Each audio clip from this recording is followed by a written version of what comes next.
Hello and welcome back to Starting Point, still the greatest point in which you start your day. And as we mentioned before, Luisa, today we are wearing these beautiful fabrics. It is really significant, especially for Indonesians and people in some parts of Asia, to wear this called Kebaya, right? Exactly. And I mean, it's so elegant. I like, how it really exhumes, your femininity when you're wearing it. And I mean, like, Kebaya is just perfect for any occasions. It really is. Okay, let's talk more about Kebaya here. Indonesia celebrates the National Kebaya Day every July 24th to preserve the traditional women's blouse as an important part of the country's cultural heritage. Here is a brief history on National Kebaya Day.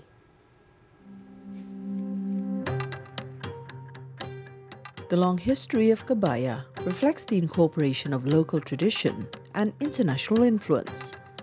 In the 15th century, Kebaya was known as the aristocrat attires during the era of Majapahit Kingdom.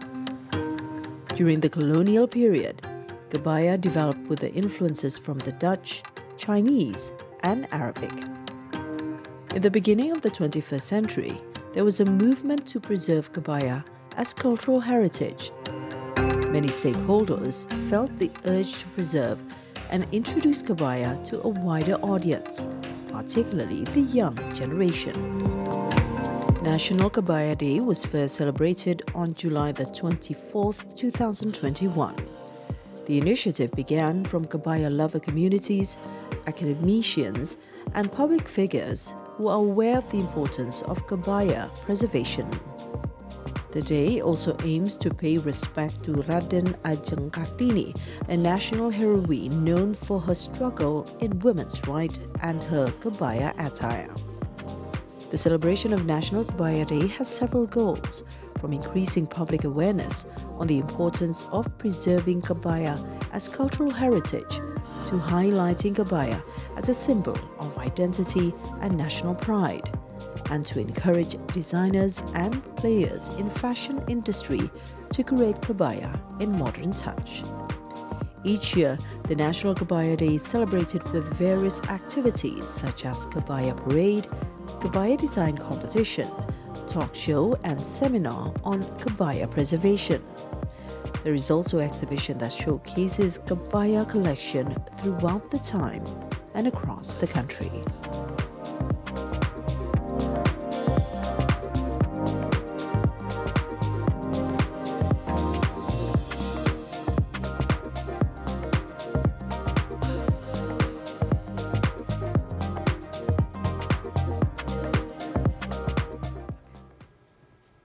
Now, yeah, it's really pretty looking at all those women. And it's not just in Indonesia, but also in Malaysia and Singapore. Women, they also like to wear Kebaya. And Kebaya has become the identity of us Indonesian women. Indeed. With various very beautiful styles and colors.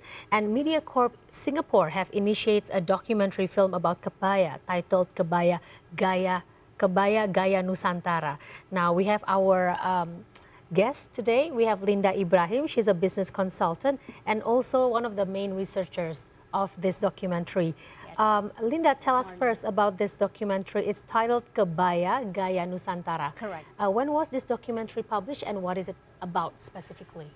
It was released in November 2023. We did the shooting also during 2023 in 3 countries. And it's about Kebaya that has been discovered and has been worn throughout the centuries in this part of the world. I mean, before modern countries were formed, we're all probably what was called Nusantara, right? And women were wearing this throughout this region, and then now they're separated into different countries. But technically, it's still something that is worn by women in the region. So I think that was the big idea behind it. And what is the significance of Kebaya itself? Because, I mean, even the word, it holds so much power, you know, especially in fashion culture and not only in fashion, but also in it's deep-rooted in history. Why take the item of Kebaya itself? I think, well, back then, it was just something that women would wear. You know, it's a normal thing for them to wear. But I think now with so much more new, I would say, so much newer influences. There's something of the old has been brought forward as another benchmark. You know that, well, before all of these newer influences, we had something, and I think that was the significance of it. You know, something that has belonged to the region for a long time, and it has been translated into different variations throughout the different streams of culture, if I may say so. So I think that was why. Okay, now before we move on to talk about Kebaya in the present day, Yes. tell us more about Kebaya, the fabric itself, you know. Oh, the When ga- did yeah. people start wearing Kebaya, and how many types of Kebaya are there?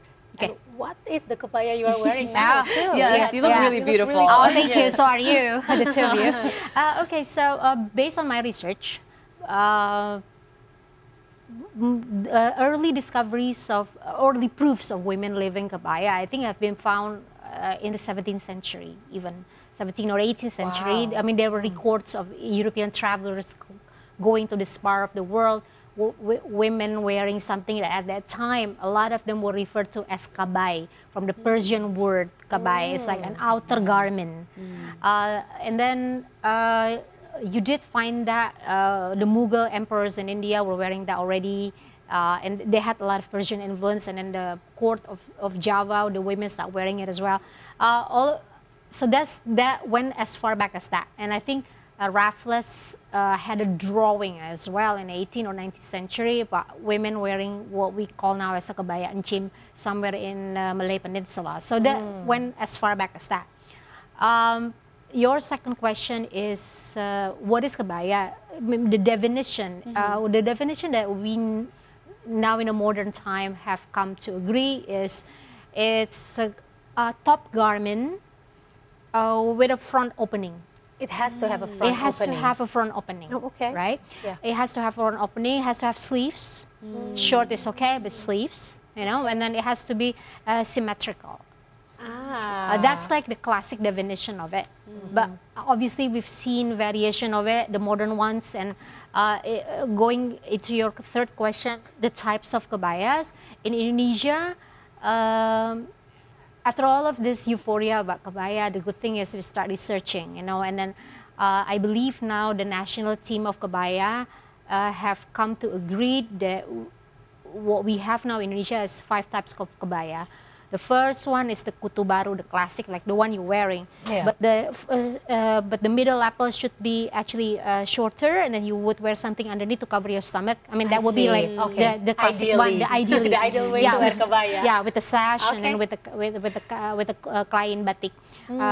Kartini, front lapel, like the national hero Ibu Kartini, if you remember, closed up to here, and usually plain cloth. The same as kutu baru would be plain cloth or motifs. The third one would be what we call kebaya kerancang.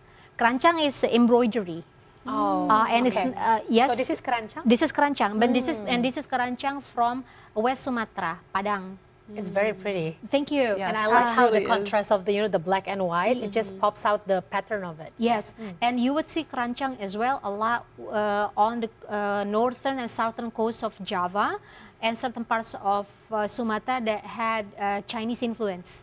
You would see kerancang a lot in Singapore and Malaysia because of the Chinese influence. But this is the Padang, the different type of kerancang. That's why we don't really call it kebaya encim, because encim usually is the Chinese influence. Yes. So number 3 is kerancang. Number 4, we have what we call kebaya labuh.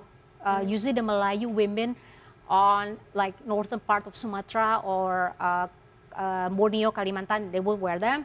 And it's longer and it's baggier.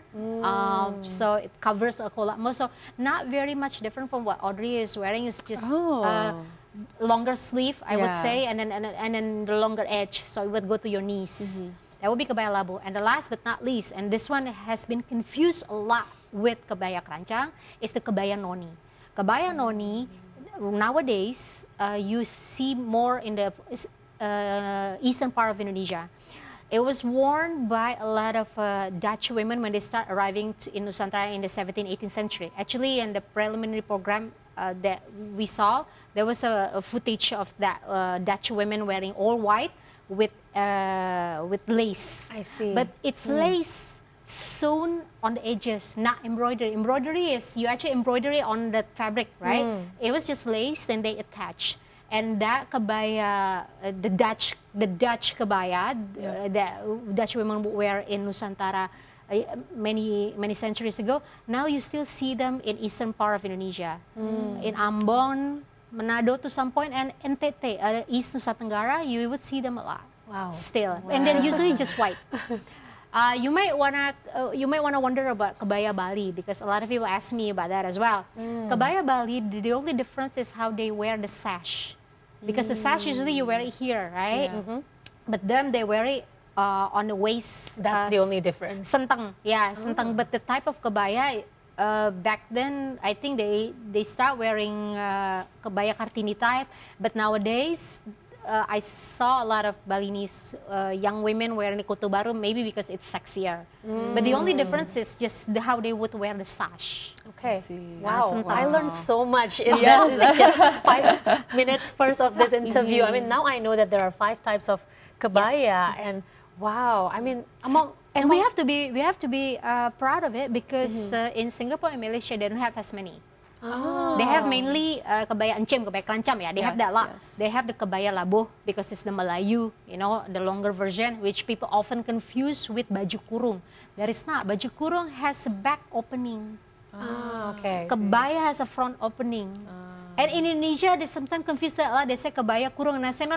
You have to pick what you want. You want kebaya or you want baju kurung, because they're 2 different things. Wow. Okay. I mean, Linda, you're obviously very knowledgeable and very passionate A little bit. about you know this subject, and it's incredible to see someone who you know loves the craft of kebaya as well. What made you intrigued in exploring this world in the first place? Oh well, when it comes to traditional garments, it's because I think the interest came from early age, because I grew up seeing my mom would wear this. My mom is the daughter of a solo batik maker. Wow. So batik, kebaya, traditional fabric, wastra is not something strange to me. I saw my mom growing up wearing those, you know, for a lot of occasions, and she started putting me in kebaya and all of this when I was, I don't know, 6, 7. So it was not wearing this. You would see pictures of me wearing kebaya as a little kid. Sweet. You know, so it's not something that is strange to me. So when MediaCorp asked me to be their researcher for the documentary, I immediately said yes for 2 reasons.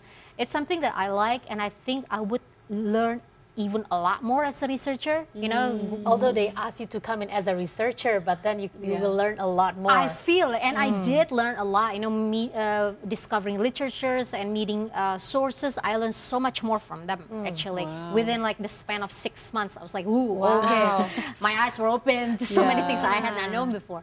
And then the second thing is also because I felt like Indonesian voices had to be heard in the documentary, and the fact that they asked me to be a researcher, I thought that would be my opportunity to make sure that our kebaya is represented. You know. Oh, that's excellent. And we will talk more about the documentary soon. But now we'll go for a short break. Stay with us on Starting Point. We'll be right back.